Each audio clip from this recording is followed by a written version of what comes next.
Hello student, एक बार स्वागत है एक बार फिर से हमारे यूट्यूब चैनल में। आज हम जो हमारा चैप्टर चल रहा था यूपी बोर्ड 12th क्लास का डेप्रिसिएशन का चल रहा था।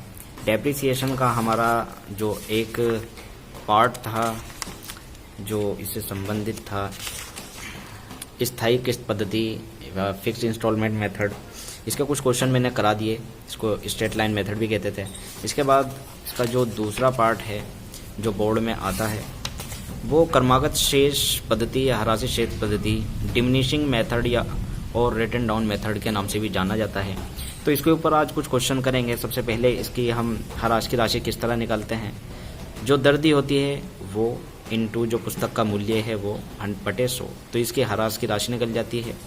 अगर आपको दर ना दी गई हो, अवशिष्ट मूल्य दिया गया हो, तो मूल्य होगा इनटू 100 माइनस दर, और ऊपर जो गुणा करनी है जितने समय दिया हुआ है बटे 100 बराबर अवशिष्ट मूल्य। तो इस तरह इसको सोल्व करके इसका दर निकाल लेंगे।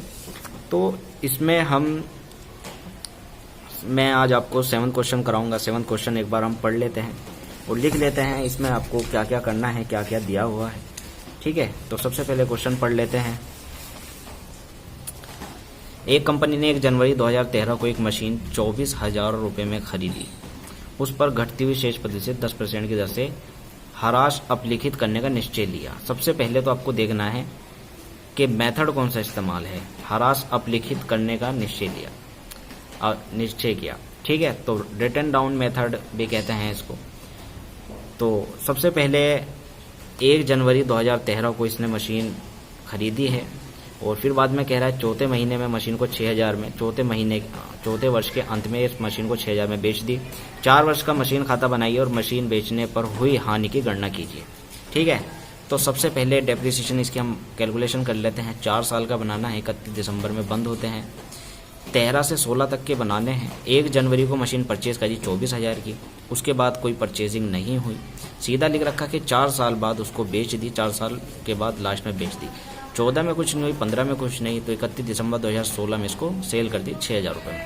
ठीक है, परफॉर्मा बना लेंगे depreciation account, date particular amount. इसके बाद 2013 से स्टार्ट करते हैं। 2013 1 जनवरी को जैसा दिया हुआ है, 1 जनवरी 2013 को परचेज हुई 24,000 की मशीन, टू बैंक अकाउंट 24,000 रुपये। उसके बाद क्वेश्चन में कुछ नहीं दिया तो 31 दिसंबर को सीधा बंद कर देते हैं। बाय डेप्रिसिएशन अकाउंट 2,400 रुपये। डेप्रिसिएशन कैसे निकलता है?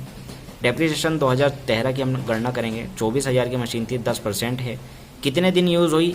सबसे पहले ये देखते हैं। 1 जनवरी में खरीदी, 31 दिसंबर में बंद हो रहे हैं, तो पूरे साल यूज़ हुई, तो 12 महीने का इसमें डेप निकलेगा। तो पूरा 1 साल का डेप निकला 2,400 रुपये। तो यहाँ पर 2,400 रुपये डेप आ गया।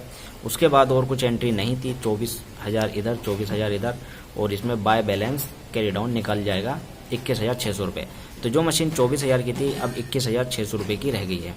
आगे क्या दिया है? आगे कोई एंट्री नहीं है 2014 में, तो सीधा बैलेंस को इधर ट्रांसफ़र कर लेते हैं। 2014 में 1 जनवरी टू बैलेंस ब्रोक डाउन 21,600। फिर इसके बाद कोई एंट्री नहीं है तो सीधा इसका डेप निकाल लेंगे। 31 दिसंबर में अकाउंट बंद कर देंगे बाय डेप्रिसिएशन अकाउंट। अब डेप्रिसिएशन कैसे निकलेगा? उस मेथड में क्या था? जो पहला मेथड था फिक्स्ड इंस्टॉलमेंट मेथड, उसमें जो शुरू में अमाउंट दी गई थी मशीन की उसी पर हर साल डेप निकलता था। इस मेथड में क्या है कि जो डेप निकलने के बाद मशीन का अमाउंट बच के आता है उस पर डेप निकलता है। अब देखिए यहाँ पर 24,000 की मशीन थी, 2,400 इस पर डेप लग के 21,600 की मशीन रह गई। तो अब जो आगे डेप लगेगा 21,600 पे लगेगा। ठीक है, तो 2014 में डेप लगेगा 21,600 पे, 10% पूरे साल यूज़ हुई है 2,160 रुपये।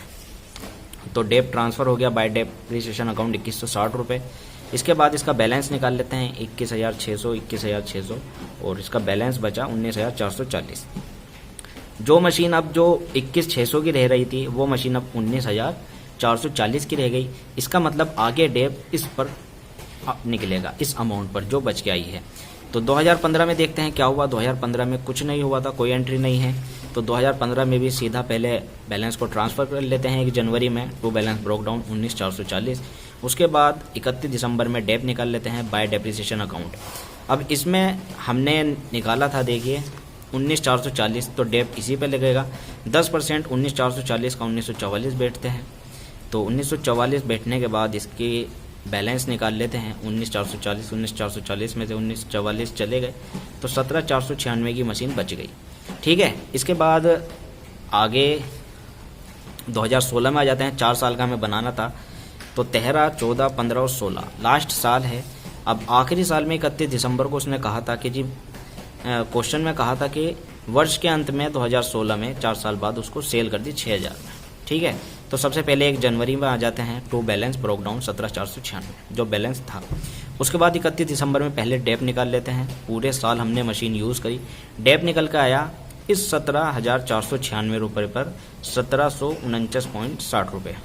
ठीक है, उसके बाद अभी इसकी आगे उसने कहा था कि इसमें आपको लाभ हुआ या हानि हुई, इसकी गणना कीजिए। तो डेप तो हमने निकाल लिया, डेप तो हमारा निकल के आ गया। ये मशीन फिर हमने बेची 6,000 रुपये में 31 दिसंबर बाय बैंक अकाउंट सेल 6,000 रुपये। अब जो मशीन हमारी 17,496 रुपये की बच रही थी वो 6,000 में बेच दी प्लस डेप। ये दोनों चीज़ हम जोड़ के इसमें अब देख लेते हैं कि मशीन कितने की बची। तो इन दोनों को जोड़ के इसमें से घटाकर जो अमाउंट आती है वो लॉस हो जाता है। ठीक है, तो 17,496 में से 6,000 गए, फिर उसके बाद ये 1749 जो डेप्रिसिएशन है वो जाएगा, और उसके बाद जो बच के आया वो इसमें लॉस हुआ। तो मशीन हमारी 9796 रुपये 40 पैसे का इसमें लॉस हुआ। तो ये था आज का क्वेश्चन। उम्मीद करता हूँ आपके समझ आया होगा। बहुत सिंपल क्वेश्चन था, इसीलिए सिंपल क्वेश्चन लिया ताकि आपके समझ आए किस तरह डेप लगना है। तो वीडियो को लाइक और शेयर जरूर करें।